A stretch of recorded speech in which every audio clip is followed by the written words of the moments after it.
Lasy tomboko vavy am-pifaliana no androsoana indray ao an-tokantranonao atao anatin'ny fandarana Sahia Lasa ity Alarobia alina ity fifaliana ny araka aminao eto anatina ora iray mahery kely eo ary toy ny mahazatra dia rahako manolotra amin'ny mpanolotsaina namana Clémence Aranirina ny fandarana miaraba ny Clémence. Mirabanao indray tonga soa tanatin'ny fandarana namana Lilira Farala dia ankafaliana ihany koa no hitsidiana indray ny tokantrano ny mpanaraka tsy tapaka ny fandarana Sahia Lasa eto amin'ny MBS amin'ity alina ity. Betsaka moa ireo namantsika Clémence mangataka maniry te hivahiny tao anaty fandarana ary raisina an-tanandroa mihitsy satria dia manentana foana izay hoe niza dia afaka miakatra tao anaty fandarana ary maimaim-poana ny fiakarana tao anatin'ny fandarana.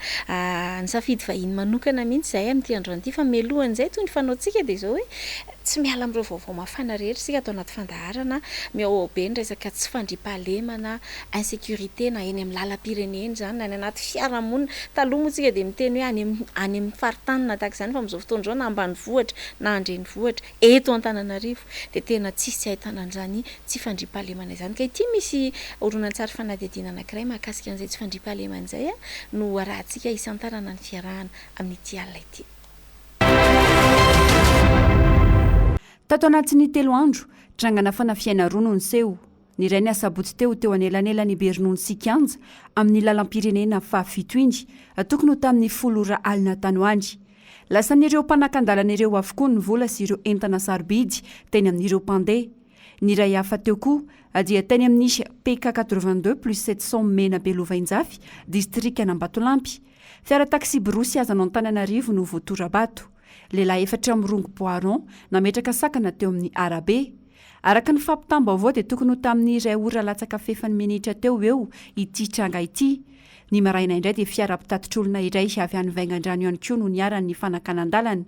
Niverina araka izany ny fanakanan-dalana amin'ny lalam-pirenena fahafito iny. Efa tena miatra manaina mihitsy izany raha nambaran'ireo mpitatitra. Tsy maintsy mandeha no hisy fitediavana. Saingy tokony hisy vahaolana aingana. Mahazo vana-tanteraka mantsy ireo mpanao ratsy noho ny tsy fisiany fandraisana andraikitra manoloan'izany. Nanomboka aloha teo amin'ny volana maromaro teo tsisy karavanina moa tsisy escorte tsony izay. Efa ny ankoatra ny lalana izay tsy fantatra izy mety hoe misy escorte fa ny aloha izany dia tsisy tsony tao anatin'ny volana maromaro. Moa ny lamina foana moa hatramin'izay izany dia tsy nisy zavatra hoe anona fa zao indray izany vao manomboka ilay izy. Rehefa bedina aloha izany izy tonga dia manana moa ny lalana misy barazy vato. Dia manahirana nefa niala amin'izay satria ny tômôbilina saharizay sady iva dia tsy tavoadingana ilay izy ndraindraika. Matahotra ihany aloha nefa asa moa ilay izy dia tsy maintsy ataoko. Tsisy fiarovana aloha amin'izao izany fa dia mandeha fa karavanina izany mba miezaka hoe mba miarakaraka amin'izay fa tsy mandeha misingatsingana intsony. Izay moa izany dia tsy maintsy mandeha foana miatrika an'io fa ny zavatra tena angatahana izany dia ny tadiavan'ny fitondram-panjakana vahaolana aingana dia aingana satria io no fiainan'ny olona ary ny ankabetsahany olona dia alina foana ny tena mety amin'ny olona izany satria fotoana mba voatsitsy kokoa amin'ny andro alina. Fa ny zavatra hita zao ohatra ny tamin'ilay fanafiana farany teo dia manao ny azo ny ataony gendarme fa moto ny hoentina scooter ny hoentina nanao intervention amin'ilay fanafiana eny an-dalana. Ny olona zany efa lasa moto mbola scooter sy ny anankiray zay scooter ny hoentiny teo. Dia mba iangaviana zany mba manina moa zany raha mba omena fitaovana le miatrika le tsy fandriam-pahalemana aty ambanivohitra fa betsaka le fitaovana eto Antananarivo. Anazy loatra misy mystère ihany ilay izy satria tsy fantatra hoe inona mahatonga anazy tapitapika eo dia mirongatra vetivety eo ary dia efa hoe fandribana vola fotsiny zavatra misy dia fanimbana fiara. Fa misy faritra tena tsy ahitana mpitandro filaminana zany dia io no mirongatra io.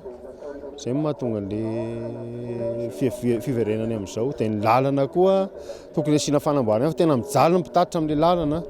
Izay ny tena antsoava tao amin'ny mpitondra fanjakana zany. Manoloana izany dia nandray fepetravetrany teo anivon'ny tompo fiantsonana ny amin'ny amerenana sy anamafisana indray ny fanaovana karavanina. Taloha izy nisy talohan'ilay confinement dia tao anatin'ilay confinement izany tsy nisy. Izao indray izany verina indray tsy fandriam-pahalemana eny an-dalana. Tsy maintsy handray andraikitra izany izay androany ihany izany izay dia efa handray andraikitra handamina amin'izay ary teny amin'ilay tômôbilina avoaka eto amin'ny départ hoe tsy maintsy fampiandry ny andaminana azy angamba dia tsy maintsy hampafantarany ilay mpitandro ny filaminana izahay. Hoe tsisy tômôbilina mandeha raha tsy feno ohatra hoe folo ohatran'izany dia alefa vaolana faranjaingana sy maharitra no tadiavina manoloana izao tranga izao maro ireo fihetsiketsehana samy hafa ataon'ny fitondram-panjakana amin'ny tsy olona ny tsy fandrimpahalemana ity na arakolony zany na ara-pitaovana saingy toa lasa fampandrindrandrisa fotsiny ihany zany ny rehetra avy eo no mizaka ny vokany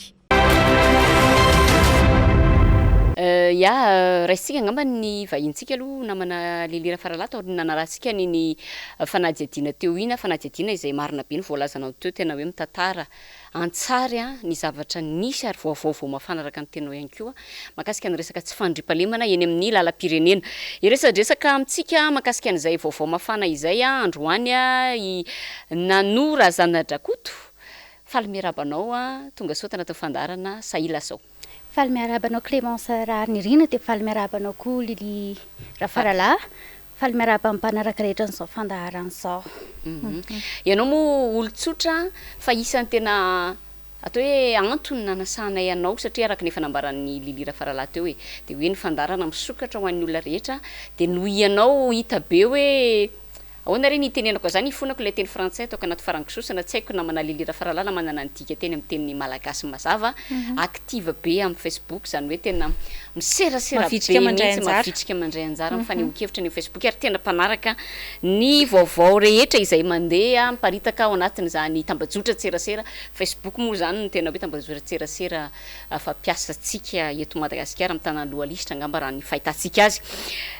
zay no antony zany nanasanay anazy mba miova kely amin'ny mahazatra ihany koa hoe mba tsy mpanao politika indray no vahintsika ato anatin'ny fandarana Sahia Lasa rehefa Alarobia tahaka izao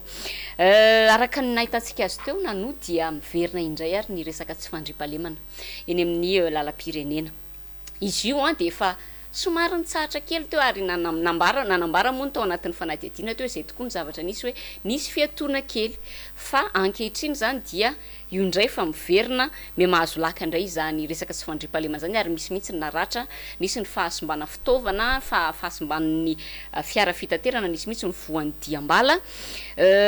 ampahany ihany amin'ny resaka tsy fandrimpahalemana raha ny resaka tsy fandrimpahalemana eny amin'ny lalam-pirenena ahoana ny fahitanao ny zava-misy amin'ny maha olon-tsotranao tena manahirana kaloha tsy fandrimpahalemana eto re izy araka ny voalaza hoe efa nitsahatra teo fa niverina ozy izy satria tsy manana escorte tsony izy ireo voalohan'izay faharoa ihany koa ny dahalo mahalala tsara fa atody miady ambatony ireo mpitatitra sy ny voyageur andreo mialatsiny amin'le teny fahiny kely fa atody miady ambato reo na be dia be ara ny karavanina inona moa ny ataoneo raha manambasy ny mpanafika azy tsisy azony atao mbahanana ozy izy ny lalana maratra reo ary ny dahalo mivonona inona moa ozy izy teo ny fanjakana manana fitaovana be dia be manana fitaovana maro be tsika reny hita reny ngambany tamin'ny Covid-19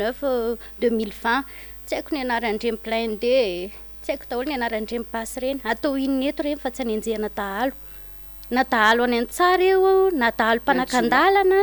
na jiolahy io mety daholo mila enjehana amin'ireny fa atao inona moa izy reny tsy tena hoe natao inona izy teto Antananarivo na totankely ary tsy voasakan'ireny fitaovan'ireny eto Antananarivo tsy eto ny tena ilana azy mety ilaina izy eto raha ampiasaina enjehana an'io mpanendaka anelakelan-trano rehetrarehetra fa any tena mila azy ngamba ozy izy mafy manjomy vahoaka malagasy aninona nefa niady amina basy hiady amina fitaovana arifomba izy ny dahalo ane manambasy mahalala an'izany daholo na ny tompony andraikitra na ny tafika nizanizy fa mitangorony eto izy ireo aninona ary zavatra azo tenena dia tsy ampy fiarovana vahoaka tsy misy fiarovana mihitsy ngambe averina ngamba ny escorte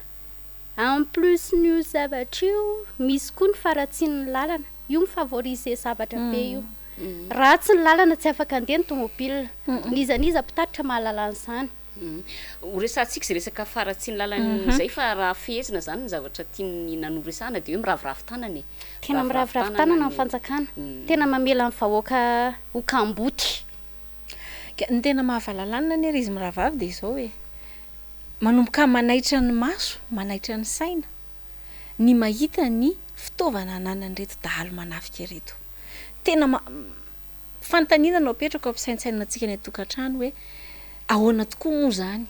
raha miaro ny vahoaka sy ny fananany ny ainy no antom-pisian'ny mpitandro ny filaminana dia nahoana no any amin'ilay camp adverse aty amin'ilay manafika ny vahoaka indray no équipé kokoa mamperitreritra ihany zany a fa atsipiko iny resaka lalana azafady kely litapahako fanontaniana mbola nanitikitika amin'saiko hatramin'izao hoe taiza reny dahalo reny nahazo fitaovana ary aiza ny fanadihadiana misokatra anazy izy misokatra momba an'ireny fitaovam-piadiana ireny nisy ve fanadihadiana hoe avaiza izy ireny ary raha nisy zany aiza ny valy no hita amin'ny vahoaka betsaka izay olona efa maty ny dahalo izay maty ny tsiolahy nizanizy io tsy nifidy io na tanan-dehibe na ambany vohatra na any an-tsaha fa avaiza izy ireny ary efa nanokatra fanadihadiana momba an'io ve ny fanjakana dia efa nisy ve mivoasambotra tamin'ireny ahoana zany ny lasana an'izany hoe mpamatsy fitaovana na nazahoany dahalo fitaovana mba zavatra izy tomakely ny sain'ny mpanaraka zao zavatra zao mpanaraka an'izao fandaran'izao zany hoe efa nanokatra ve fanjakana fanadihadiana mikasika ny azahoany dahalo fitaovam-piadiana dia efa nisy vokany ve fanadihadiana sa mbola mitoy elaela ihany ino moa ny fanjakana dia miteny an'izay foana rehefa misy trangy anokatra fanadihadiana ohatra ny lasa refrain moa izay le filaza azy hoe izay foana le hirahira hoe anokatra fanadihana satria tsaroantsika tokoa le nisy an'le fahaverezam-bala be dia be raha tsy adidinareo tanatina toby tsy tadika hoe tobony gendarme be dia be le bala very dia hoe very le bala fantatra hoe very mibala izy anaka mibala tsy fantatra izy anaka mibala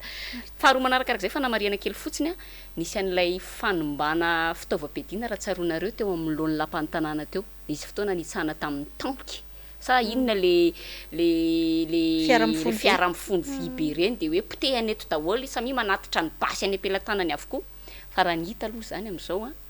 dia be dia be ny mbola manana basy any ampelantanany a dia nefa ny vahoaka ravoravo-tanana eo anatrehami'izay namana nanaitra tao anatin'ny resaky nanoty eo le hoe faratsy ny lalana mifavorize ho ianao manome vahana an'ilay tsy fandriam-pahalemana ny zava-misy a tena nampikaikaiky ny olona koa izy mirahavavy ny faratsy ny lalam-pirenena faharoa lalam-pirenena fahafito mantsy no narahantsika tao anatin'ilay reportage teo fa lalam-pirenena faharoa dia tena mampikaikaiky ny olona ny faratsiny lasa dobo filomanosana piscine kely mihitsy aza moa any amin'ny faritra sasany izay tena mampanontany tena dia zao nefa raha mijery an'ilay faratsy ny lalantsika dia miverina kely ihany marina za manokana moa tsy nanohana fa tamin'ny fotoanandro nanaovana ny fampelezan-kevitra nge dia nalaza be ilay resaka velorano mba tsaroako tanatin'izay kosany hoe isy fanovanagavana eo amin'ny sehatry ny lalana asa Clémence Ranirina mety afaka manamarina an'izany hoe tsarovo tsara fa 500 kilometatra isa-taona raha kely indrindra ngamba no kendrena ho tratrarina atao rarivato dia hoy aho hoe hiditra fahatelo taona tsika zao ato anatin'ny fahatelo taona ififarantsika dia hoy aho hoe aiza zany zao le 500 kilometatra tokony efa ho vita rarivato a raha izao ny zava-misy eto amin'ny tanàna sy ny firenena eto Madagasikara dia te anontany ianao aho hoe ianao manokana raha ve zany a ahoana ny fahitanao raha ny zava-misy ankehitriny ve dia mbola zakan'izany filoham-pirenena Andry Rajoelina zany hoe fitantanana ny firenena manoloana an'ireny zavatra omena ireny a velorano ampanantenaina zava-misy nefa zao dia mifanohitra amin'izany aloha no iainan'ny malagasy rehetra hatreto a lalan-dratsy io tsy arainy 2 sy arainy 7 ihany a fa naiza io be dia be raha tsy be dia be nefa mangory koa zao tena be dia be mihitsy ny lalana simba zay indrindra tsy hitako izay tsy potika rava ngamba ny lasana ny firenena amin'izao lalana zany bazy ny firenena bazy ny fiarinana anankiray zany ary bazy mpivelomana ngamba ny tsy fantatro hoe fomba ilasana azy amin'ny teny gasy mazava fa miala tsiny lalana aloha amoahana vokatra ao amin'ny mpamboly lalana ihany koa hivezivezena dia lalana ihany koa no rehefa ratsy toeram-piasan'ny dahalo dia toeram-piasan'ny mpametsifetsy koa io rehefa tsy misy ny lalana ka mety mividy vokatra mora be ny collecteur atsika mahalala an'izany anie afa any ambanivohitra any amidiny 100% izy io rehefa tonga eto lalana ny anton'izany satria tsy tafavoaka ny vokatra iresaka tsika le tsy fandriam-pahalemana sy ny lalam-pirenena ny RN2 aloha dia tena tsy fantatro efa nisy ny tamtama be antsika tamin'ny tambajotra serasera tamin'ny vaovao tamin'ny rehetrarehetra ho amboarina izy io tsy fantatro raha misefy loha raha efa vita na mbola tsy vita aloha fa zay tonga avy any amin'iny RN2 iny aloha hatreto mbola mitaraina daholo fa misy potaka manana maromaro ny namana mandeha makany ratsy ny lalana ary le izy koa tsy haiko raha fa amboarina mifanaraka amin'ilay toetrandro ve sa hoe amboarina ka amboarina mahita lalana amboarina eto amin'ny lalana Antananarivo a fa mety haiko any konko manao talagy tip-top ny resahako eto mahay mitana naturel karaha samy andanimbola ihany ve moramora kokoa ny naturel fa le lalam-pirenena teneniko de lalam-pirenena mamoaka ny fiainam-bahoaka ankapobeny raha tsara io lalan'io a mivoaka mivokatra RN2 zany isan'ny varavarana anankiray ho Madagasikara ankoatran'ny RN2 moa de misy konkoa ny RN firy avy izy teo nazahoana mba tatitra amin'ny namana any kaloha zany tao amin'ny RN6 koa nohony hoe RN4 koa honohony hoe za moa mbola tsy tany ny any io moa zany tamin'ity taona ity tiako lazaina fa nitatitra azo zany de hoe simba nano mba lasa ho any daholo zany azafady mijaly zareo mponina any mijaly mifivezivezy ankoatran'izay ireo mpitatitra mamelombady amanjanaka amin'ireny lalan'ireny a de mila hifanao veloma farany amin'ny vady amanjanany rehefa miainga ao an-trano satria tsy fantatra ny anjara na ho faty any izy na mbola ho velona miverina fany ny jiolahy tsy sangisangy aminao mbola tsindriko foana moa le resaka jiolahy hoe manambasy ireo manampitaovan'ireo nitafika atsika koa manampitaovan'ireo fa tsy makany amin'le jiolahy zareo ampiasaina mpiororonan'ny mpanohitra ny fitaovana mila verina mila lefany amin'ireny mihitsy ny fitaovana mampitahotra Clémence mila lefany amin'ireny anakana ny jiolahy indray zany eny fiarovana amin'ny vahoaka sy ny fananany fa iverenantsika kely le resaka tsy fandriam-pahalemana raha sitraka ao nanoa vaovao nanamarika ny fiandohan'ny herinandro ty tamin'ity herinandro ty ny fisian'ny hoe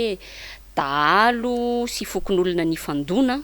tao amin'ny commune Marovitsika tany Ampivontaka Atsimo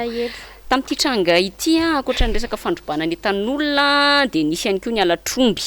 izay nahatonga ireo fokon'olona tsy maintsy niditra tsehatra niaro izany fananana izany ao anatin'ny velirano satria efa ny resaka velirano ihany namana lilira faralahy teo de ao anatin'ny velirano mpitondra ankehitriny de hoe fongorona ny alatromby amin'ny alalan'ny fametahana puce isaky ny andianomby 10. Zay zany le velirano io zany le puce intelligente de localisation. Ity tranga nisy tany Ampivontaka Atsimo ity de mampiseho sy manamafy fa tena mbola manjaka ny alatromby ary tsy voafehan'ny fanjakana. Ahoana nanono fahitanao tsy fandriam-pahalemana ankehitriny mikasika an'izay resaka alatromby zay fotsiny ohatra ny resantsika ary voafehan'ny fanjakana ve aminao izany resaka hoe alatromby zany. Resaka puce ianao teo de isintona ny sainareo angamany alao tsy manofy lalana ary tsy vita zavatra réel zavatra azo atao tsy vita ny jiro raha mbola tsy manana daholo ny eraky Madagasikara aza mbola mieritreritra le teknôlôjia avy lenta aloha reto fa aleo tsika mifototra amin'le zava-misy inona ny ananantsika alatromby ny olana de tafika ny ananantsika ary ireo tafika ireo volam-bahoaka ny anakaramanana anazy ireo ny azontsika ampiasaina aloha nisy mivelona amin'ny PDP natao amin'ny président fony izy mbola candidat moa zany mbola ho resahantsika ao aoriana eo ngambany fa le alatromby resahantsika eto tsy haiko hoe ahoana moa zany re ohatrany hoe nanantenan'le puce ve zany ny tafika de nipetraka taty daholo ny ankabeazany ny mampalahelo anatin'ireny nefa reto de misy olona fohy foana misy aina fohy ary misy telopolo zao teo de reny nampalahelo indrindra satria le fokon'olona direct ny lasa misedra n'le dahalo tsy naheno na namaky tamin'ny gazety hoe tonga ny gendarme na miaramila na nampisan'ny fokon'olona nandritry ny ady ora maromaro ny fifandonana naharitra ora maromaro ozy izy ny vaovao zany io nandritra zay ora maromaro zay hoe nandeha inona ny tafika naninona ny tsy tonga manana tomobile ny tafika hitatsika reny rehefa 26 juin tena raitra de raitra mifanana ny tafika na le 4 mandeha tendrombohitra tamin'ny velirano moa mbola tsy tanteraka fa efa misy 4 kosa ny tafika raha mandritra ny raha ataoko hoe 2 heures fotsiny zany fifandonana ohatra efa tokony nisy tafika tonga nanampy an'le fokon'olona de inona ny ataon'ireo fokon'olona ireo 7 maty asy isavy moa izy ireo fa de mirary fiononana ho an'ny fianakaviany zay maty ny tenanay moa zany fa mampalahelo ny zavatra ohatrany hoe ianao miady amin'ny dahalo satria te ho velona te hiaro ny fanananao vahoaka tsisy mpiany zany tsy misy miaro tsony ny vahoaka ary ny resaka adondro ianao teo ohatrany tsaroko tampoka izy ty ry izy miravavy hoe ohatra hoa ina tao anatin'ilay ety ohatran'izay mihitsy le izy ka somary naritraritra mihitsy le fifandonana fa fanamby koa tao anatin'le velo rano moa zany défi hoe 30 minitra raha ela indrindra intervention tena zay mihitsy am'soratra anatin'ny ianao moa hoe tondra an'le velo rano de afaka vakianao zay fa tsoratra ao anatin'iny velo rano iny mihitsy zay hoe 30 minitra raha ela indrindra ny fahatongavany intervention ataon'ireo mpitandro filaminana amin'ny famonjena ny vahoaka tradozana na mila famonjena zany de reny nefa hitantsika nitranga voanitranga tany Befotaka Atsimo resaka tsy fandriam-pahalemana nareo miravavy de tena lasa saina mandinika an'izany hoe aiza raha ho azy zany le tena fampiarana le izy miatraiky amin'ny vantana aty amin'le vahoaka de ho gaga ve tsika raha mikaikaiky amin'ny vahoaka hoe tsisy fiatraikany aminay fa vao maiky mitombo azy ny fahorinay nisy fotoana nisy vahinay miravavy teto amin'ny plateau tsaroko tsara de nitarainy izy hoe zahay inge ka any anaty ala ny matory avy any atsimo le vahiny tamin'izay fotoana zay any atsaha zay matory izy satria tsy afaka manantena an'izy zay tsy afaka manantena mpitandro filaminana zay fa de zahay no miambina ny fanananay de matory any an-tsaha netsy andaniny de zao hoe tena efa voakasika daholo zany tsisy afabelona mihitsy an'ity resaka tsy fandriam-pahalemana satria raha mijery an'le zava-misy farany teny itsika de zao hoe hatramin'ny mpanabe aza ange de voakasika ity arara tsy fandriam-pahalemana ity resantsika fotsiny ohatra hoe ny tao amin'ny Cisco farafangana draine atsimo atsinanana mpampianatra misy avalo miaraka amin'ny tale ange tena anisany tena hoe maikila tsisy ny raisina ny tranon'izy ireo tao anatin'izany zavatra any tena hoe hiatraikany zany tsy fandriam-pahalemana zany avokoa ny toerana rehetrarehetra no titranga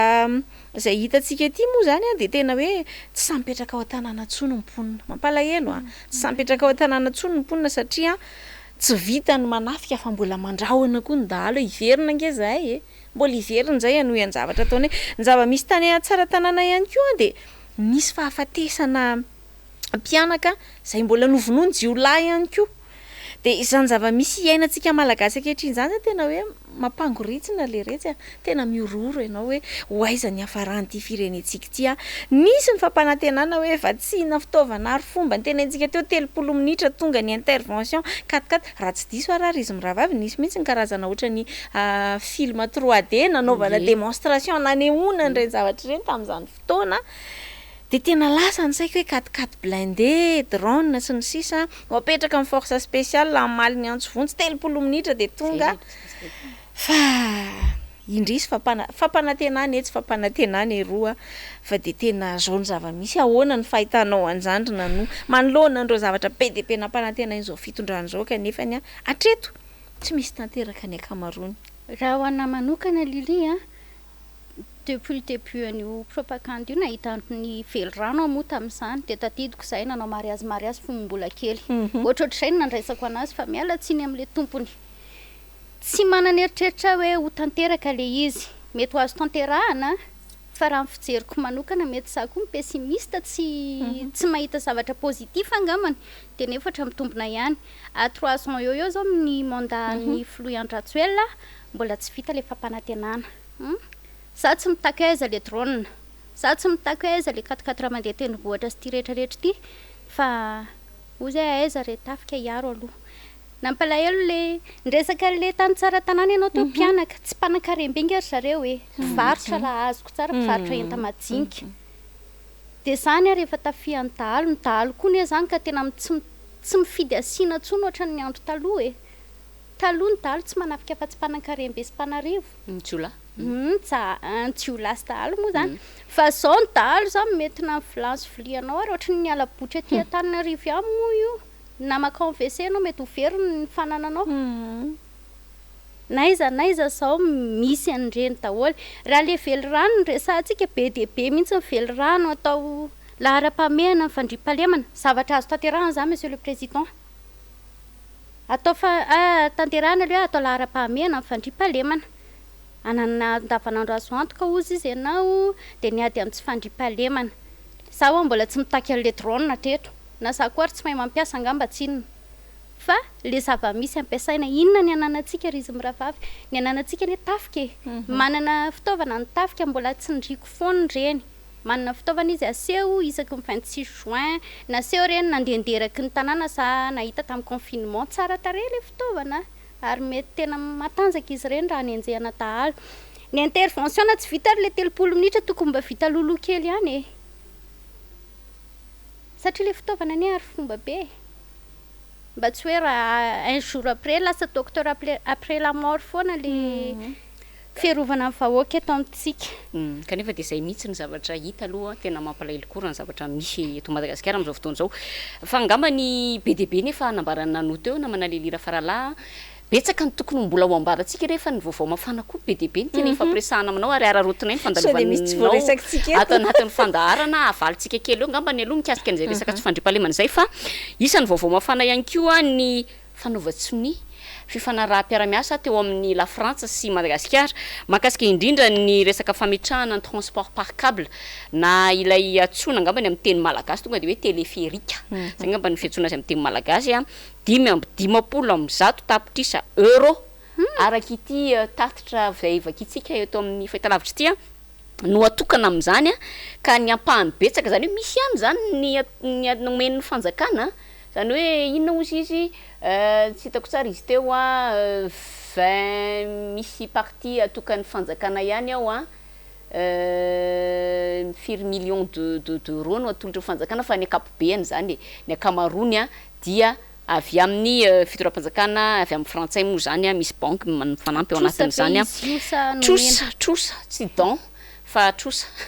zay le zavatra misy tena trosa le izy a 5 tapitrisa euro ozy tsika no atokana amin'izany ka ny ampahany-betsaka dia vola indramina trosa pré a fanontaniana avy hatrany hoe tsy tentsika hoe ilaina sa tsy ilaina satria lasa afantoka le pomba fitondrana any le resaka hoe ilaina satria ilaina ny fanavoazana ilaina ny fampandrosoana ilaina tsy any amin'le ilaina sy tsy ilaina fa any amin'le hoe lahara-pahamehana sa tsy manoloana zao zavatra mitranga eto amin'ny firenena izao na manana no misy fitenenan'izay hoe na miaingo mamirapiratra za maty rehefa tsy homana tsisy malagasy tsy mahay an'izay ngambany androany abona azy fa tena gaga marina lizy na ohatra n'iza haingonao na ohatra n'iza haingonao maty rehefa tsy mihinana zay ihany aloha mety ilaina ny fanavoazana tiako daholo iresaka tsika fa ohatra ny hoe haingohaingo zany kianja ataoko tafiditra koa ny fonja sy fasana tsy maninona ny téléphérique angambany ahaizany maro anisana azy fa le téléphérique rasahany ety aloha ho an'Antananarivo ary tsy masehaka an'Antananarivo ray manontolo izy io trosa nefany ho averin'ny firenena io ho averintsika tsika sy nytaranakitsika rehetrarehetra fa ahoana tsy mbola masehaka an'Antananarivo ozy izy io téléphérique io asy izy zay saona anankiroa izy io zotra roa mavo sy mena ohatra makeo androva sy ankatsony ray raha tsy diso dia aizany centre-ville eo aloha zany zay aloha zany hoe mbola tsy voakasika zany ny Antananarivo sasany fa ny Antananarivo sasatsasany any ka aloha io izy ary no entina amin'izy io ny mpianatra katso no taterina amin'izy io tsy haiko na mana budget amin'izany zareo vuan'ny bourse raisiny aloha fa iteny manana 155 millions d'euros ny fanjakana malagasy ho samborina izy io averina mandritry ny taona maro ngambany tsy ny olona manasonian'io aloha ny amerina an'io fa lao azava volantsika vahoaka izy io manana an'izany atao haingo tanàna anankiray hoe anenana ny embouteillage moa izy io ny embouteillage ne misy solution ary ato efa niteneninay foana zany nantsotsoanay foana mbola horesahako hoe tao solution raha ohatra ka ilaina moa zany fa manino io volo io aloha raha isubventionnena mpandraraha na mpamboly ho an'ny mba hoe ampidinana an'le vidina PPN raha ny teny monsieur le président 200 000 ariary ny karaha mafarany ambany tsy haiko na mahalohan'izany daholo ny orinasa fa raha ménage anankiray ne minimum 298 000 ariary par mois survivre ne ménage tsy mampianajanaka zany atao hoe misy mpivady dia ny anankiray zany vao mahavery asa tamin'ny confinement mandofa trano izy tsy ampianarana zany antso mitsabo konkoa izy fa vary reo dia charbon dia menaka dia mety hoe lokana 2 arivo isan'andro 298 000 ariary par mois ny vola ilainy iainana inanany sakafo fotsiny io zany hoe 98 000 ariary efa trosa na mivarim-pananana izy na trosa manino ny vola anaovana téléphérique io tsy hoe zany tsy tia fandrosoana fa ny anaka aloha zany raha ny fahavelomana ny zava-dehibe raha nampina famokarana aloha io anajariana tsy haiko ampidinana ny vidina ppn zavatra azo atao zany manana fahefana amin'izany ngamba ny fitondrana raha fahalalako anazy fa nahoana no any amin'le téléphérique ny azakazahana hitrosana tsara ozy izy ihany ny fandrosoana fa mety ny priorité aloha ngamba ny laharam-pahameana hameana aninona mondry antenda ngamba ny rano zao efa tsy aloalika atsony zao ny rano ka efa antenda izy zao efa mitady ho difotra amin'ny vahoaka mila sakafo reo vahoaka reo tsy zaka ny vahoaka za mividim-bary entre 2200 ny eny aminay zao hatramin'ny 2500 ariary tsy zaka ny vahoaka zany raha ohatra ka miakatra ny vidin'ny engrais famokarana azony fanjakana ataony misubventionné mpamboly mizara tsy fantatro zezika tsy haiko fitaovana manafatra vary lafo zao oui azo atao zany tany mamokatra Madagasikara ane be dia be koa mamboly eto fa maninona tsy any ny azakazahana aloha vahaolana maharitra zay rehefa voko ny vahoaka ny reto afaka haingona daholo ny rehetrarehetra tsy haiko nareo raha poran'izany aloha fa za tena mieritreritra zany azo atao daholo ny haingo teny aloha namana lili ifandrombana moa dia microtire tena mandinika le dia lasa lavitra be ny saiko hoe nisy fotoana tsy teto Antananarivo fa nandeha kely dia lasa saina hoe tsy lavitra be akory tsy lavitra be ny toerana iverintsika hoe ambony vohitra mbola ahitanao an'izany hoe tsy misy accès makany amina tanàna anankiray raha tsy mandeha tongotra adiny 1.5 ny anay moa zarainay fa tsy vitanay le izy ny zarainay roa de mantantena be ahy zany hoe mijery an'le fahasarotana raha mijery fotsiny tsika ohatra hoe le accès ary ohatra hoe ambily be vao emara de tena hoe tena gravy eny mandeha amin'iny lalan'iny de tena mametra satria efa voavalinao mantsy mifantaniana hoe hoanao zany zao de le social lara-pameana aminao ny hoan'ny isan'andro ny fivelomana vao tam'tambajotra serasera ankehtsika rizy miravavy nahita an'le ray mpianakaviana sary ny mpianakaviana fantotra be iny de maty ho azo mitafy lamba teo ivelany teo amin'ny arabe teo le zazakely efa mitomany tsisy pitaisa vao fantatra hoe efa olona maty ty olona ty anoanana nge zao mety antony mahatonga an'izany zatra de ohatrany tadidiko foana ty fomba fitenin'ny namana Clémence raha indramako aminazy foana ty le hoe miaingo ambony tsikoky tena ataovy sary angereto le izy hoe tsika zany manao tsara tare be jereny ivelany fa rehefa tena jerenao tena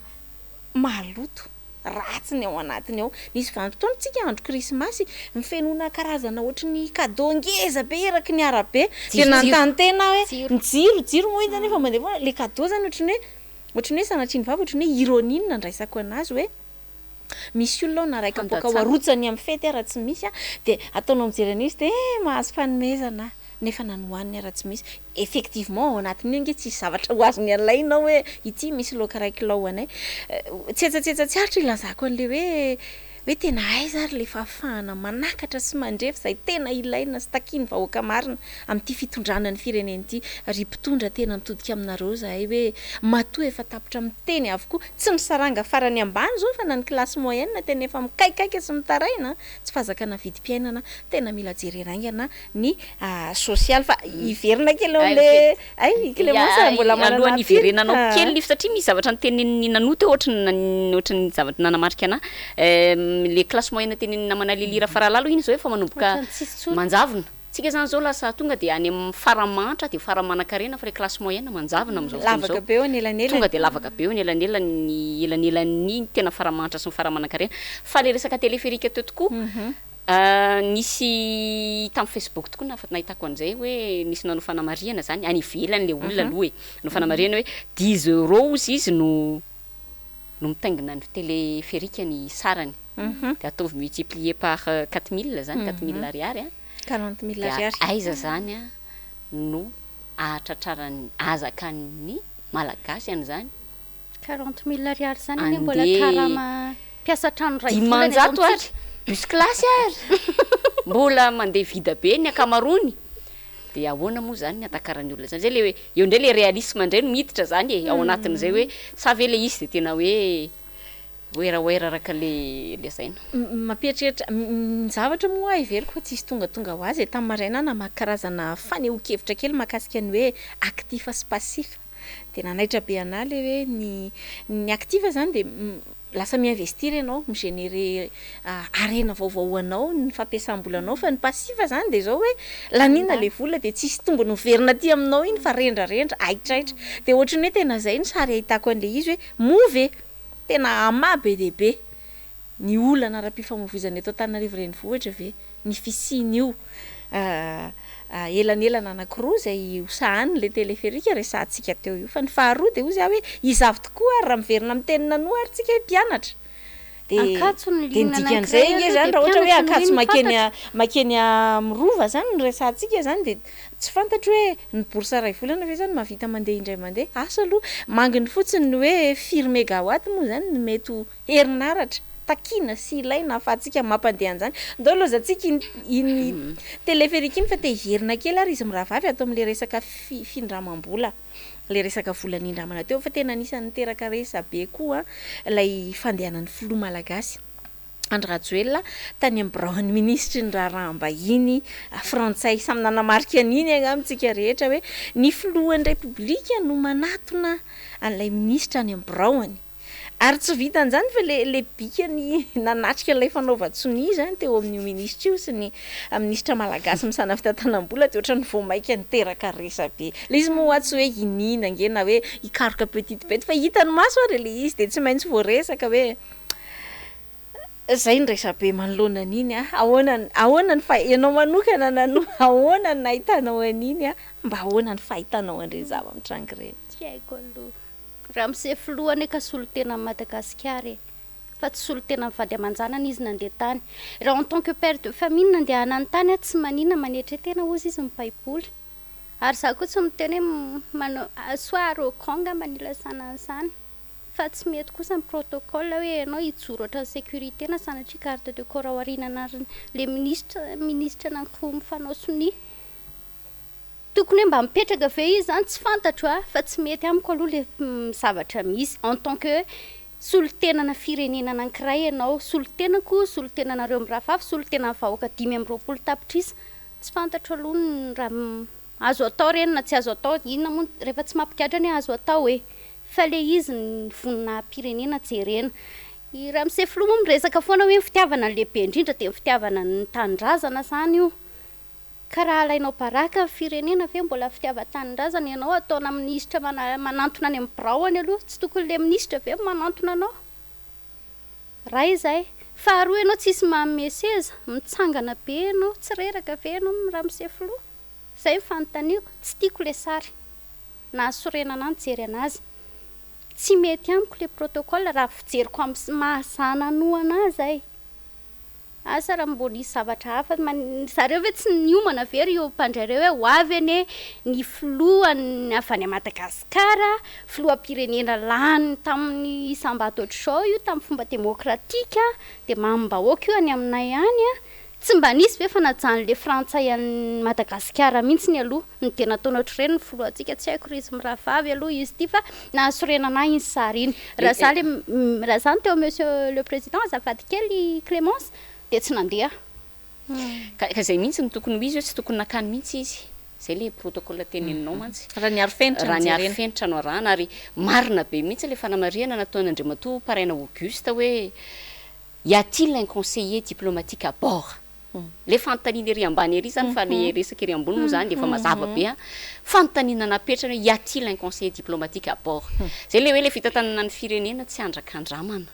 fa mba misy kosa ary be deaibe kosa le délégation nanakany iza daholo re délégation niaraka taminazy nandeha nakany tamin'ny diany io de tena tsy misy ve de na de anankiray ara hoe monsieur le président mba tsy mety kosa ny ohatran'izao ary ataoko kosa angambany aloha fa tsy hoe ny mpanohitra no nandeha nakasary azy tany ka namoaka an'iny fa tsy maintsy olona tao amin'ny ihany namoaka an'iny sary iny mazava loatra fa le izy hoe ianao mantsy miteny teo hoe tsy tokony nakany izy ohatrany hoe tsy tokony nakany fa le izy nefa ny amiko zao faly be ny frantsay étant donné ny zavatra nitranga nanaovan'ny fitondrana malagasy amin'le reto teratany frantsay izay nalaina baraka lazaina fa hoe tao ambadiky ty le resaka Apollo 21 de zay le hoe ils ont remis le président à sa place zay napetrany amin'ny toerany napetrany amin'ny toerany d'une manière tsy haiko mody natao hoe tsy tena direct fa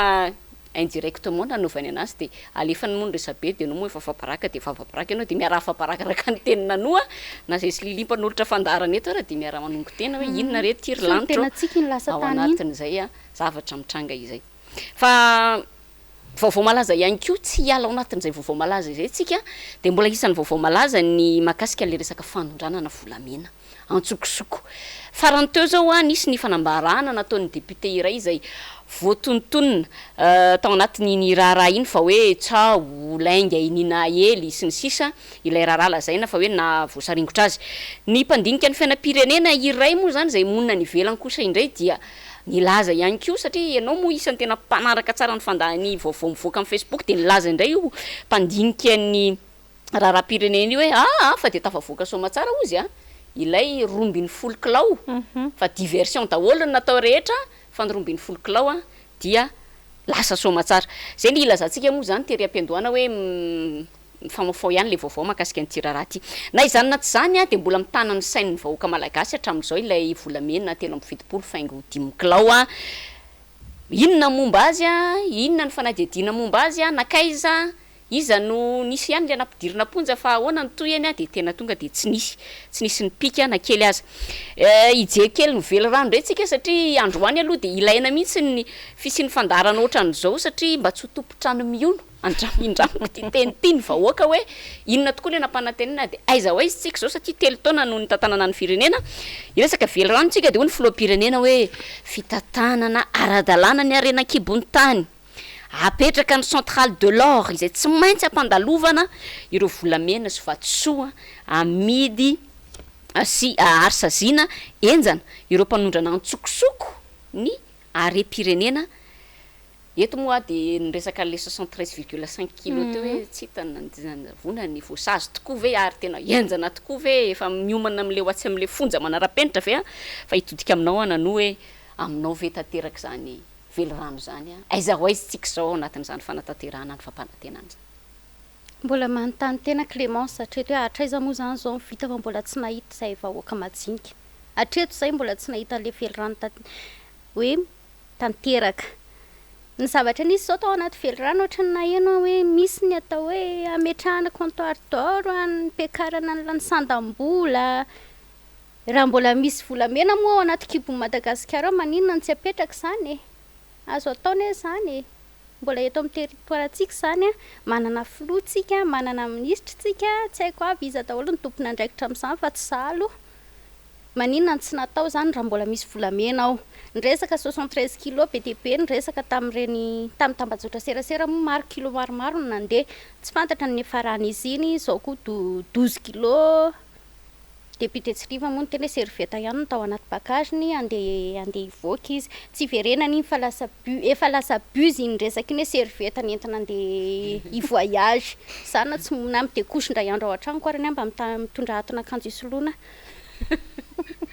fa iresaka le volamentsika le comptoir d'or io zany mba tena tiako hoe zavatra azo atao io re raha mise filoha apetrao le izy raha mbola misy volamena tsy haiko aloha za tsy mahalala an'izany hoe mbola misy volamena avy ao anaty kibony Madagasikara raha ny amiko aloha tsisy mihitsy na raiky rama re fa raha mbola misy ao apetrao le comptoir d'or de ampiakarana an'le sandam-bola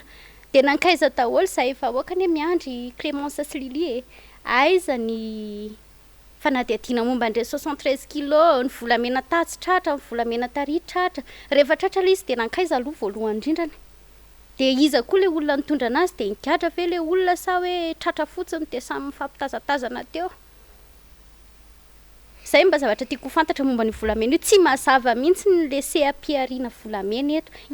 be ny resaka famafao manodidina n'io volamena io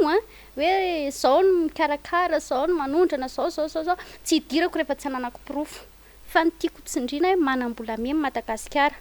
raha mbola misy zao maninona tsy atao ampiakarana ny sanda firenetsika lanjam-pirenetsika le izy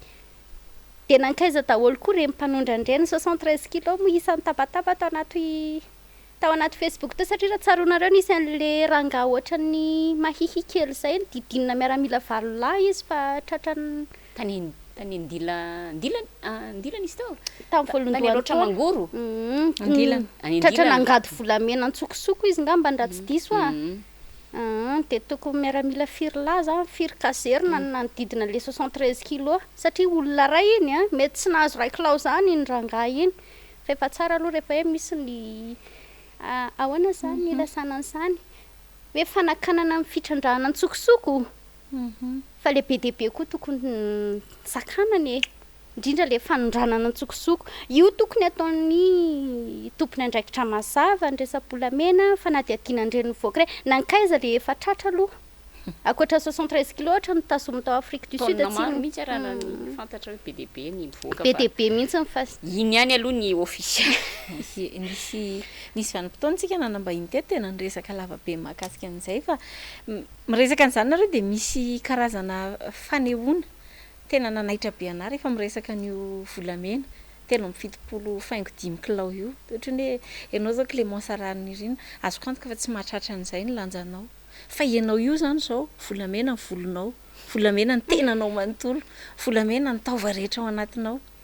fa mbola tsy ampy izay amin'le volamena 7.5 kilao natao volamena atao ilay ianao dia mbola ampina vao mitovy amin'io dia izany ny harem-pirenena izay ataoko hoe tantely afa-drakotra tokoa ka dia anjakany izay te anjaka ao anatin'le izy a be deaibe koa le resaka diversion efa miliviliana ny fijery sy ny saina mba hahatonga ny olona tsy tena hifantoka amin'izay tena zava-dehibe marina ka dia varimbariny lavitra tsika dia ny ambany maso a tsy hitantsika misy soratra masina izay mampisaina be hoe tatavanareo ny moka fa hatelinareo ny rameva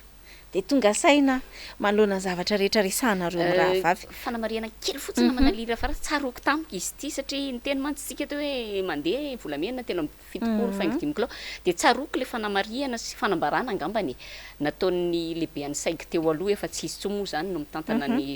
gendarmerie pirenena amin'izao fotoana izao fa dia ny teny izy hoe efa indimy ireo no nanao an'io zao voatratra dikan'izany zany le efatra taloha fantany zay ny tiako mariana hoe tsy tirery le izy fa be deaibe fa rehefa tratra moa zany dia mba hoe zay le fanontaniako teo zay le mandray andraikitra mety sy après la mort ny resanao nanahoana rehefa tratra ve le iny efatra taloha raha le fanambarana nataon'ny lehibe an'izay teo aloha teo zany a dia mifampijerijery fotsiny zareo fa mifanindiminy zany vao iny tamtamina be iny fa ny efatra zany dia mifampijerijery tsy haiko fanao salusy kokoa dia lasa dia izay aloha ny hita masitsika fa hoy aho hoe andao atambatra daholo ireo zavatra rehetrarehetra tratra mandeha ntsokosoko reny na ny andramena na nina dia hoe rehefa aorianan'le fanaovana tamtama hoe tratra le izy dia ahoana ny toyany eo foana angely eo le fitakiko hoe nankaiza le tratra resaka izay fa nankaiza le tratra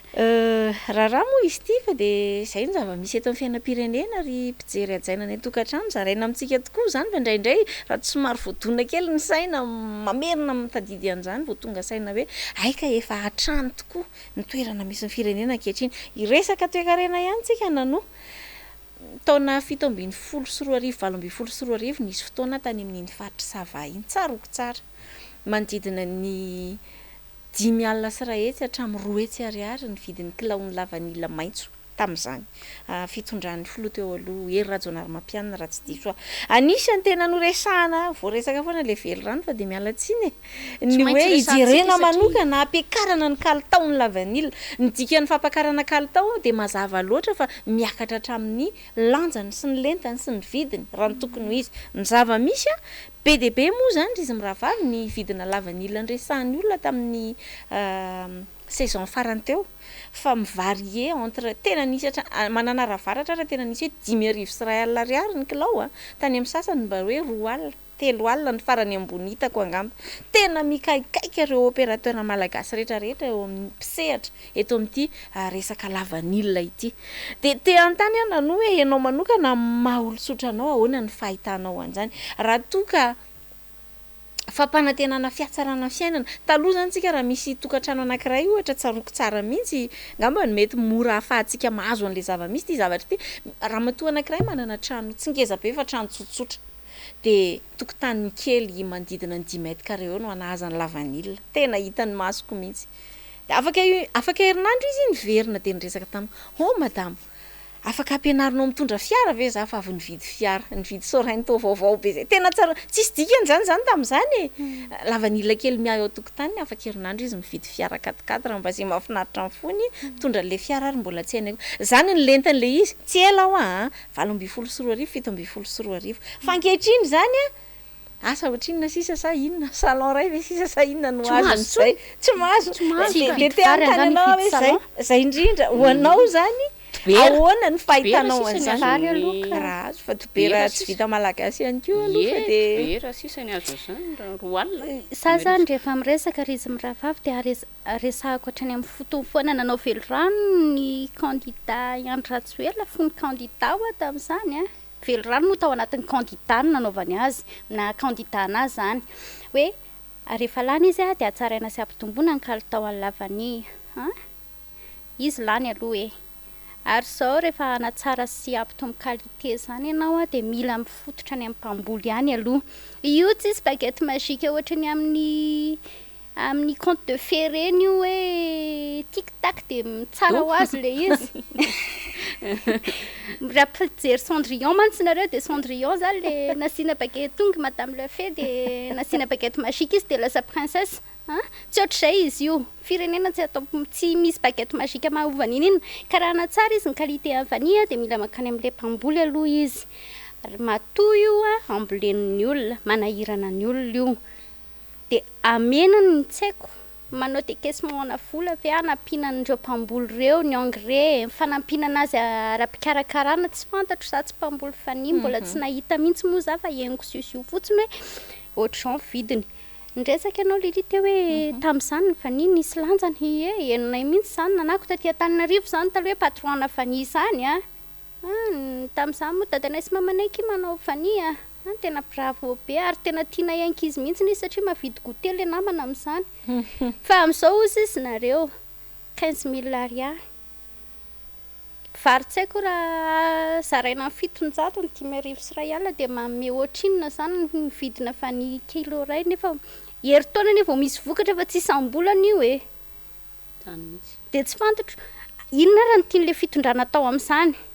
ny qualité ve tsy niakatra sa ny vidiny koa sady nahena mihitsy sa tsy tafakatra mihitsy le izy azo atao mampiakatra an'io kosa angamba mahita zay anaty Facebook eny mbola lafo be fany Madagasikara any ivelany ihany mbola lafo tena lafo antapitrisany hitanay fa maninona izy aty amintsika fidiana mora inona ny lesoka afa izy io fahamorana be io tamoray moa izy ny olona ny aminay tamoran'olona ny entana zana fitenin'ny olona fa ny aminay mankony maninona ny tamorana ohatr'izany le izy pour 20 000 ariary zany tsy misy tsy tsisy dikany misy dikany daholo vola fa tsy mahavidy an'le sorainta ohatra nataonao tsony de lasa anao inona koa zany reo mpamboly vaniry eo hiasa amin'izao franche ra sa hivarotra moron-dalana konkoa atsoatsy de nefa enjehana koa de enjehana ny tena izay tokoa anao mantsy hoe tamoraina de tsaroko tampoka hitako tamin'ny vaovao nisy député tena ny teny hoe le manao an'le ahoana zany itenenana an'le olona le manao an'le manararoatra satria hoe manao an'le misy tamoraina le izy fa olona akaiky ny mpitondra ihany no tena hoe sy teny tena hoe publiquement satria nivoaka tamin'ny fampahalalam-baovao zany hoe olona manodidina ny filoam-pirenena ihany zay ny tenen'izay député zay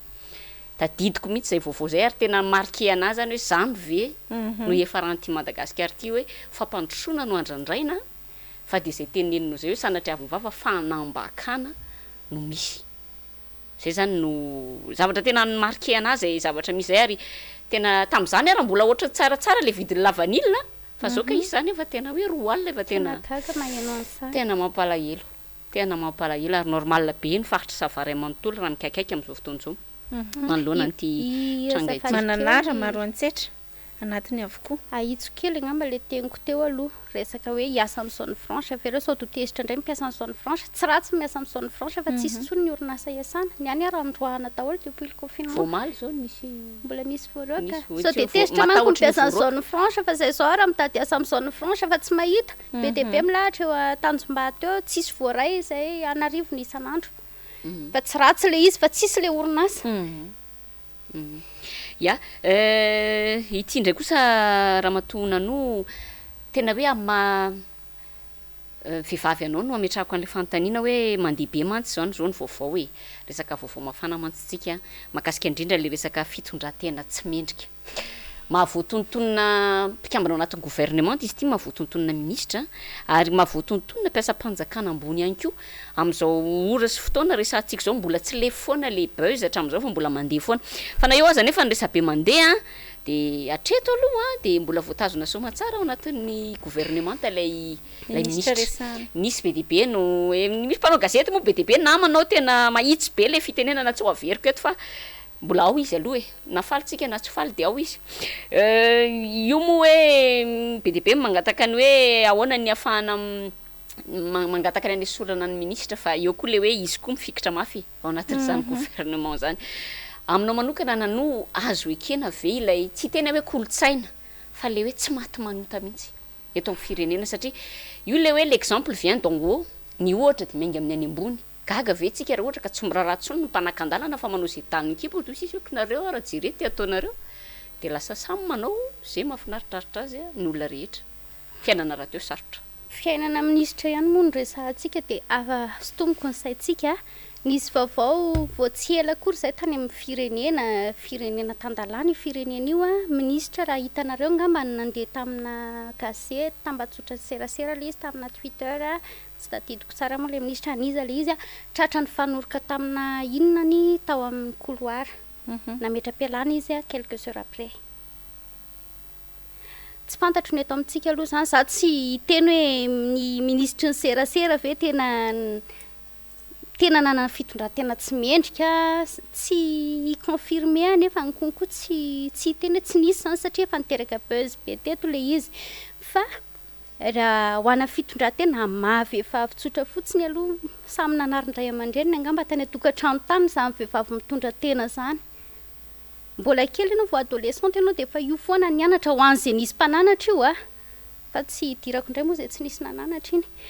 rehefa re ohatr'izay indray le izy ianao olo-mpanjakana lehibe ianao ary koa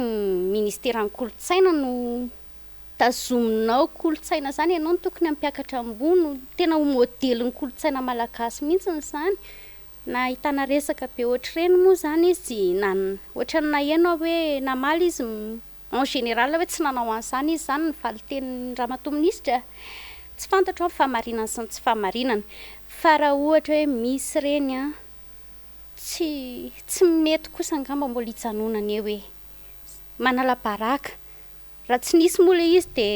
tsy fantatro indray ny amin'izay fa buz ny hitatsika tsisy tsy nareny nanako na tamin'inona eraky Madagasikara hatra ny ivela moa nanako le izy nisy an'izany fitondran-tena tsy mendrika zany no ny ramatoa ministra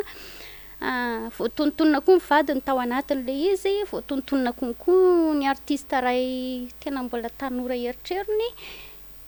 fa raha tsy maty manotana ny taninao Clémence rary nirina raha marina le izy tsy mendrika atsony ngamby zany efa milentika amin'ny firenena de alao tsy alentika atsony ary amin'ny teneniko teo hoe ianao ohatra ho an'ny vahoaka rehetra l'exemple vient d'en haut ozy izy ianao teo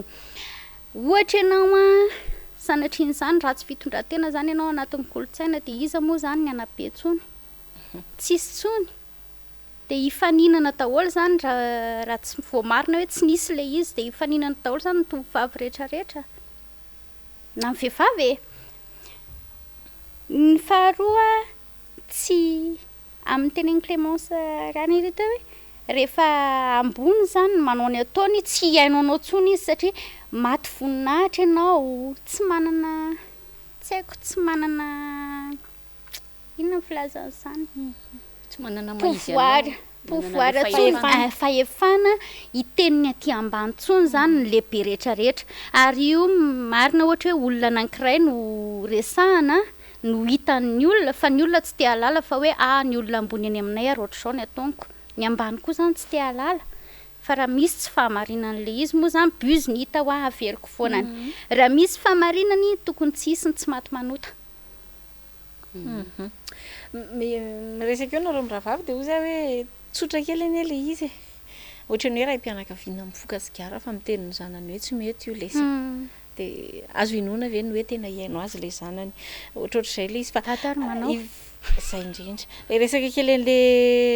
resaka politika kely tsika nanosa de mamaraparana resadresaka ihany hoe nyresaka lavabe tsika teo mahakasika ny hoe tsy fetezana sy ny zavatra rehetra miseho a tsy mandeha amin'izay tokony ho izy eo amin'ny fitantanana ny firenena manoloana n'ireny zavatra ireny a de tena mijoro ny antoko-panohatra tena mijoro ary tsika manokana zao de mahafantatra hoe amin'ny 2 oktobra raha tsy diso a de misy a ny hetsika goavana izay ho ataon'ny rodoben'ny mpanohatra ho an'ny demokrasia eto Madagasikara ny Morondafa amin'ny 2 oktobra de ny RMDM moa zany tiako resahana eto de tetodika aminao hoe enao mahita an'le zavatra misy rehetrarehetra itsika telo vavy mino aho fa miara resy lahatra hoe ny fisian'ny mpanohatra ange de tsy inona akory fa arofanina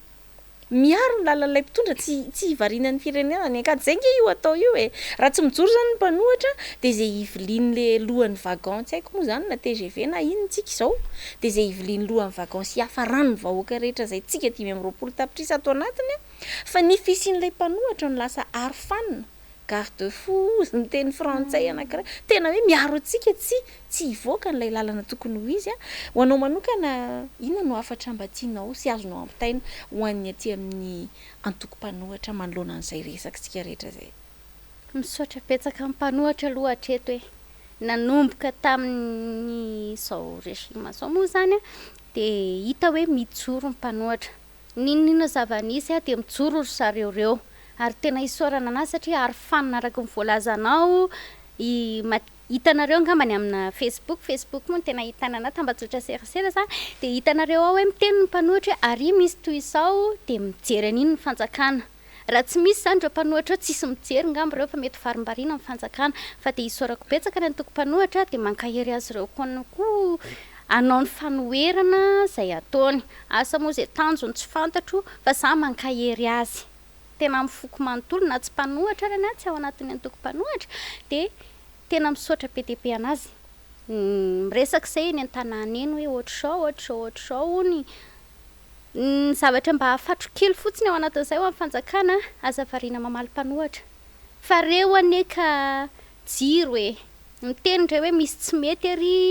azonareo jerena fiaraha-miasa foana n'le zavatra misy aza variana manenjika ny sareo aza variana mamaly andreo ny asa atao raha ohatra moa misy ay hoe misy vita moa zany misy azo atao ny tiako tenenina fa de isaorana be dia be izy amin'ny 2 oktobra moa izy ianao ny Morondava de ary ny antoko-panohatra ihany konkoa mahavita fanampiana erinay zao ny tao amin'ny tima voaingakaingana ohatra name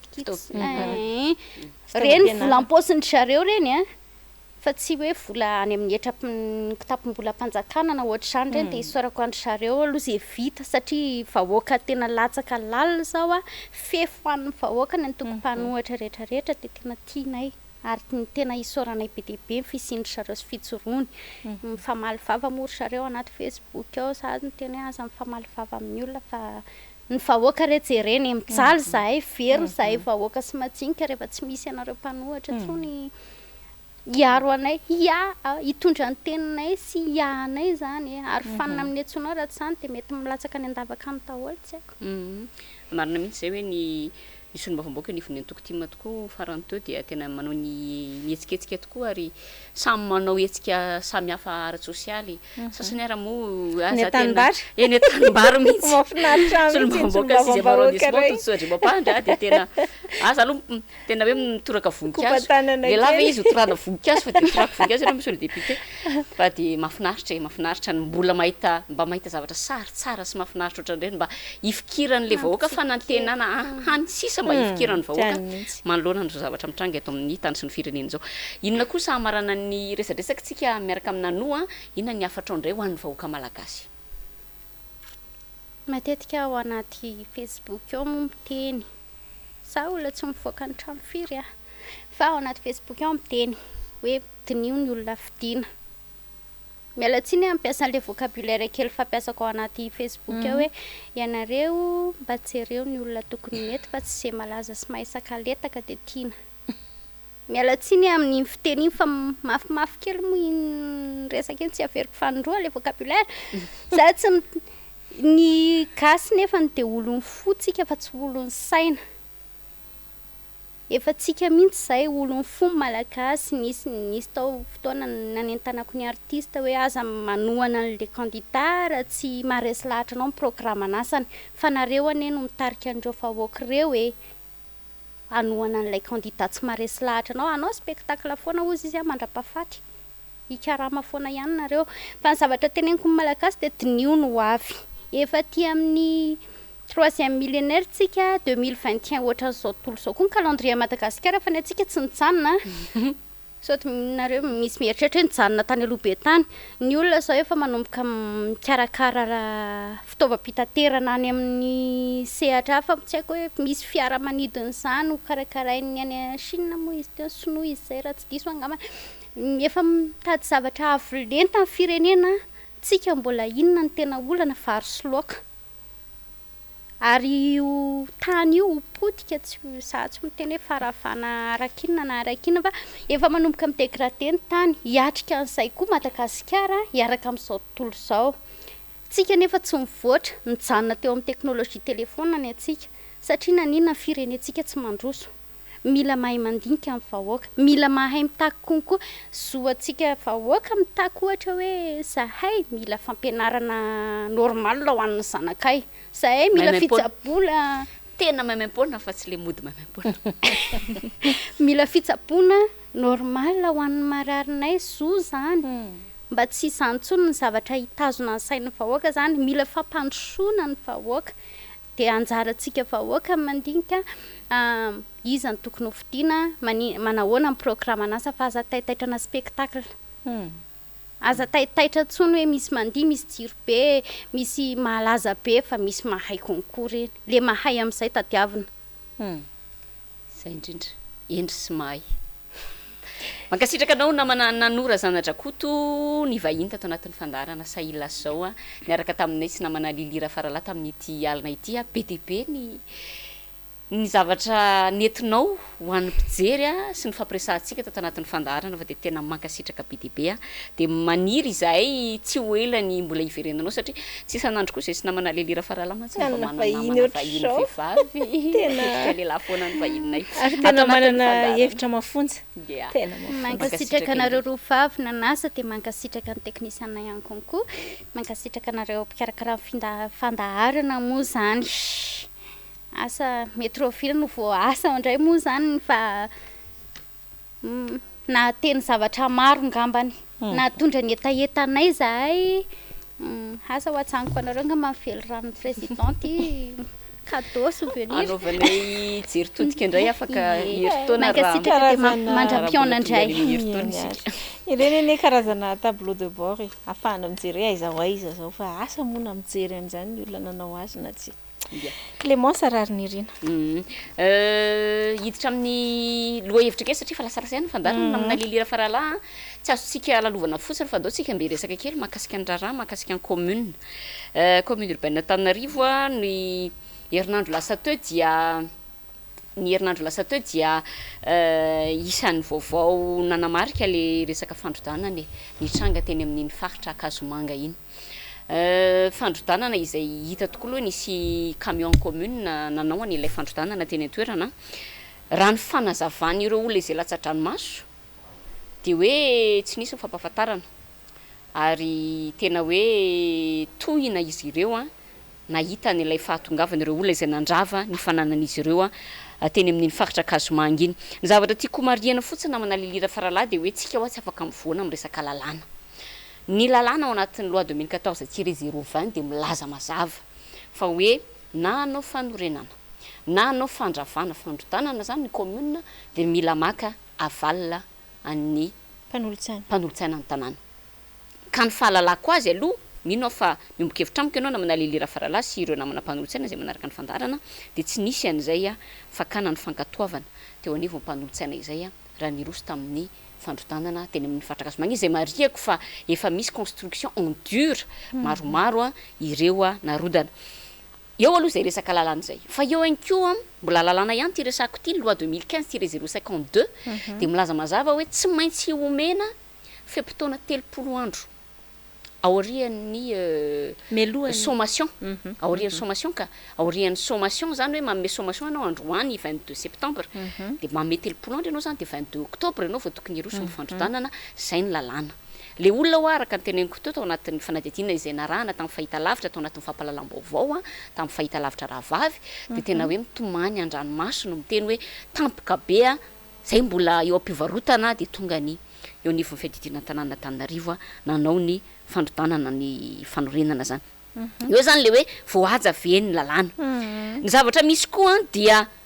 izao fitantanana ny tanàna zany hoe reo mpitatana ny tanàna reo ihany na manalilira faralany tamin'ny volana May 2024 no nanao fangatahana teo amintsika mpanolotsaina ny tanàna hoe zay de mangataka ny fankatoavanareo fa ireo so mifandrotanana ireo fandorenana tsy manara-dalàna no lavitsika 7 isika tam'izany mbola tsy angatana 7 tsika no nanda tam'izay fotoana zay de gagy ianao zany am'izao fotoana zao hoe avy aiza zany a no nisy iny izay resaka fandrotanana izay misy fotoana nefa tao anatin'ny rendrara ahoana moa zany lazako azy hoe fitoritoriana nataon'ny be ny tanàna regny de nisy narotsany pièce narotsany tany anatin'ny fitoriana moa zany a de hoe anka satria tsy inona momba ny resaka nala mahitsy satria mitovoka am'izay mihitsy ila nala mahitsy de tamin'ny andron'ny be ny tanàna teo aloha no efa nanapaka hoe nandray fanapahana ny filan-kevitra hoe azo atao ny fandrotanana nireo tsy manara-dalàna de fanontaniana ny apetrako dikan'izay zany mialokaloka ao ambadiky le continuité de l'état izy de rehefa inona ranao jaina le continuité de l'état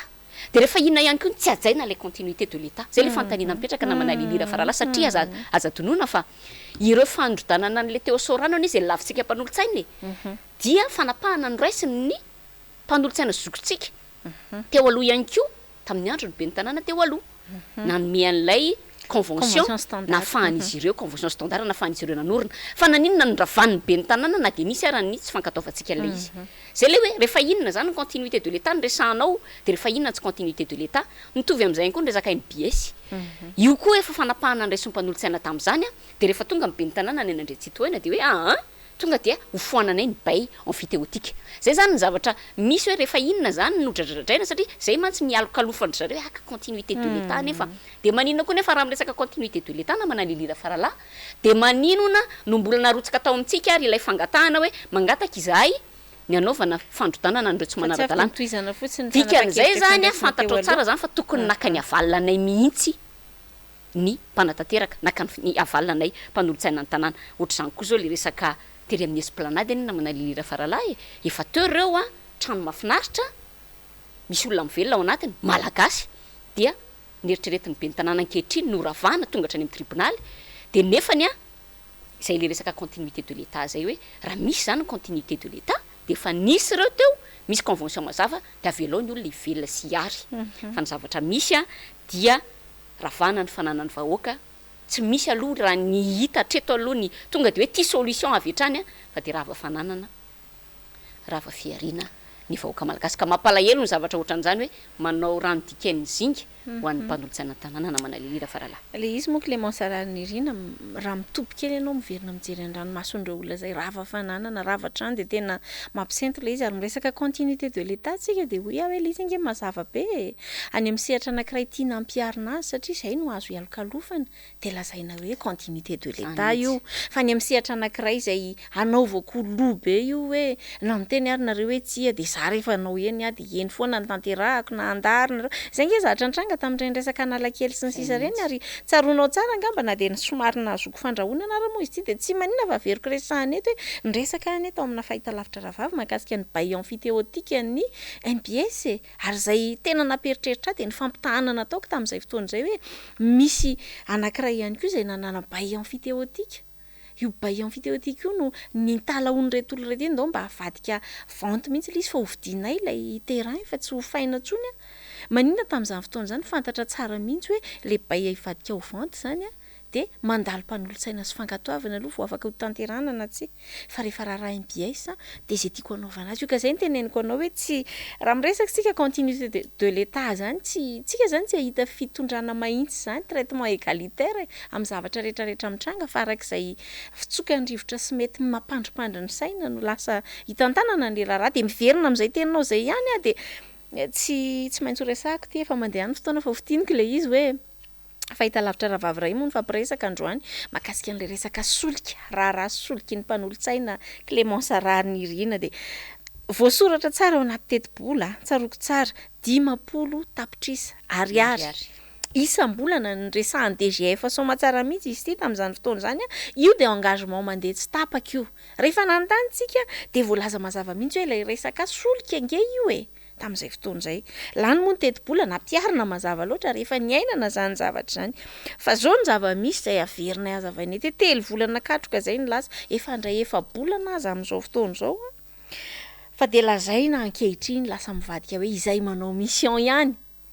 izay manao mission ihany any tokony misitraka an'izany solika izany ary eto moa de tena fantaniana mipetraka be ny mission mialatsiny foresahako kely le izy hoe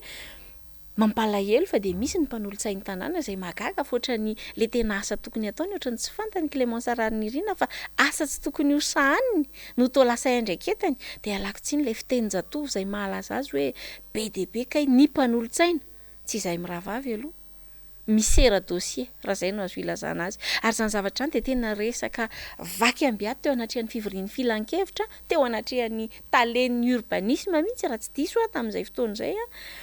de tena lasa gaga be azy zany ireny olona reny ve le lazaina hoe manao mission ianao zany zao ohatra manana trano atao mety tsy misy permis na tsy fantatro hoe de lasa zavatra ho karakaraiko any aminao ho karakaraiko ianao de lasa mandeha manao intervention za mpanolotsaina zany ve le olona manao mission satria mantsy le karazan'olona ao anatin'izay sarangizay tena anisany misitraka an'le solika fa aloha zava ny resaka Clémence Rarinirina ary de ity moa zany misy an'ilay fiteny frantsay hoe qui s'excuse s'accuse fa de tsy izahay no nitady hoe izy le mpisera dossier fa de potra ho azy ange le nandray anjara fitenenana niady mafy ny défendre rehefa mba niteny kosa ty kosa aloha tsy azo difany ty fa ny tale kosa mba niteny hoe mipetraka tsara tamin'le andraikitra nametrahana azy izy fa de toa le tale ndray no nibedesina hoe ianao mbola tsy mandray anay iterenao zay angataka audience aminao zay tsy mahazo nefa efa ny be ny tanànanay nandre tsy toaina mihitsy no manome alalana anay avalina avy any aminazy hoe tokony raisinao zahay rehefa mitondra zavatra eo anatrehanao resaka teo anivon'ny filan-kevitra moa zany matosanay miravavy ny milaza azy eto anatin'ny plateau an'ny Sahia Lasa Izao fa tsy hoe akory hoe ono ka atahorana so milaza lainga izay assumenay ny fahamarinana resahanay satria sofinay no nandre masonay no nahita an'izany zavatra mitranga zany de verina foana zany eo amin'ilay fanontaniana hoe mission inona re zany tanterahana zany ve ny andraikitritsika mpanolotsaina namako no mahagaga fa de ny olona manao izany no misitraka soma tsara an'ilay solika isam-bolana fa de izay miravavy aloha de ao anatin'ny lisitra ilay tsy misitraka asana hatramin'ny oviana izy ity somary nanaitra kely ihany koa na izany na zany ny valiteny nataon'ny be ny tanàna anay nandre tsy toaina rehefa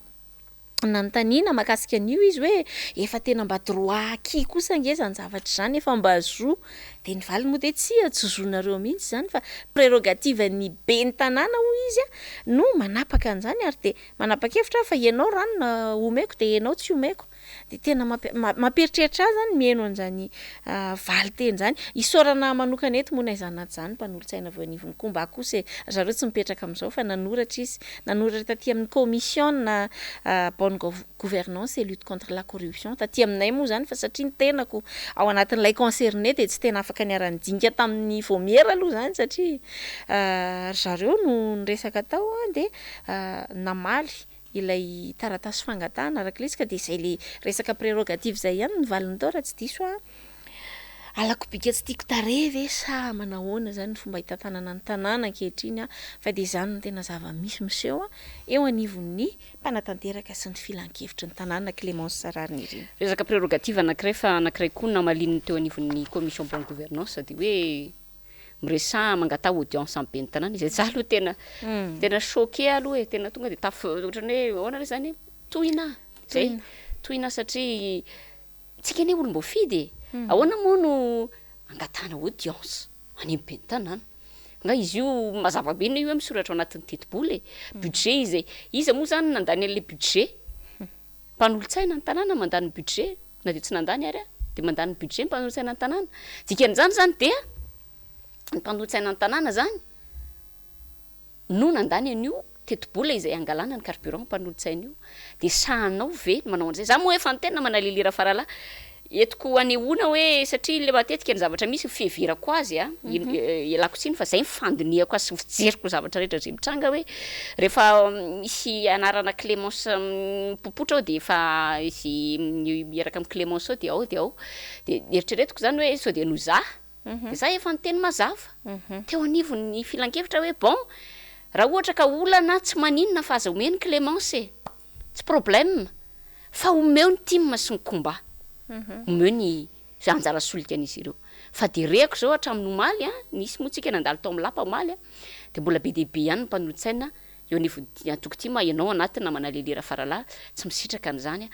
tena zo le izy ialako tsiny aloha fa zay amiko le izy a matoa zavatra misoratra mazava ary engagement ozy izy lay directeur généraly tale généraly misahana ny resaka fitantanam-bola engagement ozy ny atao isam-bolana ary ilay tale misahana le fampidirana le solika ao anatin'ny karatry ny mpanolotsaina de teny mihitsy hoe ao le volaka fa io rehefa mamebaiko monsieur le maire hoe alefasy de alefy io oadray oa fa ity tantara ty de tsy hijanona treo na manalilira faralahy satria tsika kosa tsy anaika zavatra ohatran'izany hoe zavatra ary mariako tsara mihitsy kosa aloha satria ny zavatra rehetra resaka ao anatin'io filan-kevitra municipaly io dia maninona natao atrehan'ny olona rehetra ny any mivoty ihany tsika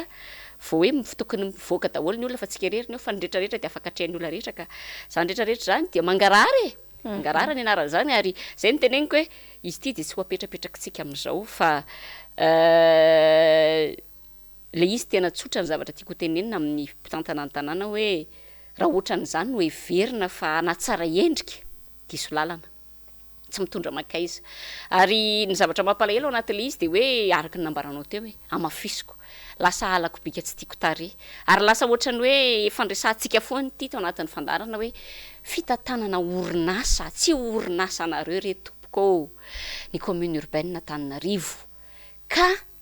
anananareo fahefana hoe anty de zahako no be ny tanàna ianao milaza fa voafidy kosa sy lilira faralahy sy ny namana be deaibe 720 320 akoatranay ao anatin'ny filan-kevitra io ka tsy misy hoe ianona izay ambony tsisy élu tsy super élu ao fa mitovy daholy ary ao anatin'izay koa tsy ohatrany mba tiako anaovana tsindry peo kely satria za moa de mifampiresaka amin'ireo mpiasan'ny commune reo foana ao ne namana lilira faralahy ka misy an'izany hoe démission ou prison zany no mahazo ny mpiasan'ny commune urbaine Tananarivo ary zay de tenenana mpiasan'ny commune urbaine Tananarivo hoe misy farany zavatra rehetra ary tsy misy fahoriana maharitra mandrakizay raha n'izao zavatra manjady amin'ny mpiasan'ny commune zao satria ny fotoana nandeha tamina arrondissement anankiray zay tsy tononoka satria sao de sasiny eo daholo indray le mpiasan'ny arrondissement tena teneniko anao namana lilira faralahy fa tena hoe mihorakoraka reto mpiasa tena tsy mbola nisy ohatry ty hatramin'izay biscuit kely na ohatrinona ny andehanany makany tena loza ao mahamenatra zany ve ny eritreretinareo iredorena ny imaginareo tsia diso hevitra diso lalana ny mpanolotsaina aza moa jereo ny anovanareo azy maika moa fampiasan'ny commune urbaine Tananarivo izay eo ambany fahefany izay tena hoe azo lazaina hoe eo ambany fahefany zany ho any mahazo ny mpiasan'ny commune raha ny fitantaran'izy ireo tamiko démission ou prison firy zay niakatra conseil de discipline zay firy ny syndicat mpiasan'ny commune moa de amiako sur Facebook fa tena be deaibe loatra be deaibe ary zay le teneniko hoe tsy hoe akory ianao raha napetraka hitantana de zay tianao ny tokony ataonao fa olom-boafidy raha tsika mpanolotsaina manokana napetraky ny vahoaka misy tamberina ndraikitra andrasan'ny vahoaka amintsika ao anatin'izany fotsiny raha nyresaka tsika hoe fitaterana momba zavatra antranga teny akazomangy iny ohatra na zao fanaovantsika émission zao ary efa tamberina ndraikitra virintsika amin'ny vahoaka hoe filazantsika fampiakarantsika eto zay olona mety manana olana eto amin'ny Tananarivo ity efa mission zao tompoko raha mission nresahanareo fa aza miresaka mission mihitsy kosa aloha raha miresaka aminay satria tsisy an'izany ao anaty lalàna hoe mission ho an'ny mpanolotsaina ny tanàna de zay le zavatra tiako tenenina hoe aza sarotina ny zavatra tsotra fa manjary lasa manahirana ao anatin'ny tranga zay misy zany ao anatin'izay zavatra momba ny tanàna Tananarivo zay ngamba ny zavatra tiako tenenina na manalilira faralahy eny rehefa lava ihany koa zay fandaran'izay efa lasa de lasa ny fotoana Clémence rariny irina hatreo ihany koa no anangatonantsika ny fandarana amin'ity alina ity ankasitrahany ianao tany tokantrano tany na hatranjery hatramin'ny farany toy ny mazatra dia efa io ny laharana finday ahafahanao mahazo anay mirahavavy aza misalasala miantso anay ahafahanao miakatra maimaim-poana ato anaty fandarana fa mila mifampiresaka fotsiny tsika ahafahana mandamina tsara ny amin'izay horesahana sy ny sisa Zay ny fiarahana fa dia mametraka ny mandra-pioana ho amin'ny herin'ny an'izao indray veloma toko.